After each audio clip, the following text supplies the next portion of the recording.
When we think about the year 476 AD, it doesn't often ring a bell, but it was a truly momentous year in history.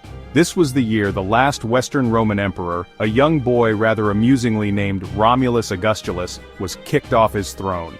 With that, the mighty Western Roman Empire, a powerhouse of law, engineering, and culture, officially came to an end. It was a slow and messy collapse, not a single dramatic event, but its effects were profound. What followed is what many historians have called the Dark Ages, a period where much of the knowledge and order the Romans had established was lost to time and turmoil. Imagine the great Roman roads, once bustling with soldiers, traders, and officials, falling into disrepair. Picture the magnificent aqueducts, those marvels of engineering, crumbling away. The central authority that had held vast territories together simply vanished. In its place, Europe fractured into countless small, competing kingdoms and fiefdoms, each ruled by a local warlord or king. This fragmentation led to centuries of conflict, instability, and a reversal of progress. Grand libraries were burned, scientific inquiry stalled, and the legal systems were replaced by a patchwork of local customs and superstitions. But what if it had all been different? Let's imagine a world where the Western Roman Empire did not fall. Instead of collapsing, it managed to push back the barbarian invasions, reform its internal politics, and stabilize its economy. In this alternate reality, the light of Roman civilization never went out. The libraries of Alexandria and Rome would continue to be centers of learning, preserving, and building upon the knowledge of the ancient world. Think of the scientific progress we could have seen. Without the interruption of the Dark Ages, the steam engine, a concept tinkered with by Hero of Alexandria in the 1st century AD, might have been perfected by the Romans 1,000 years earlier. The Roman genius for engineering and infrastructure would have continued to reshape the world. Instead of crumbling, the aqueducts and roads would have been expanded, reaching even further into the territories of Germania and beyond. The legal system would also have evolved in a fascinating way. Roman law, known for its logic and emphasis on evidence, would have continued to be the bedrock of society. Science and medicine would have advanced without the centuries of stagnation. Roman physicians, building on the work of Greek thinkers like Galen, might have made breakthroughs in anatomy and public health much earlier. In a world where Rome never fell, the political map of Europe would look astonishingly different. The continent would not be the patchwork of competing nation-states we see today. Instead, it would remain a single, vast political entity, governed from the eternal city of Rome. There would be no France, no Germany, no Spain as we know them.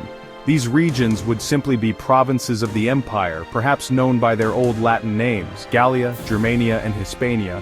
The idea of a national identity based on language or local culture would be secondary to the all-encompassing identity of being a Roman citizen. This political unity would be maintained by the institutions that made Rome so successful in the first place. The powerful Roman legions, now equipped with more advanced weaponry and tactics, would secure the borders against any external threats. Political disputes would be settled not on the battlefield between rival kings, but in the Roman Senate or through imperial decree. This enduring unity would have prevented centuries of conflict that shaped our own history.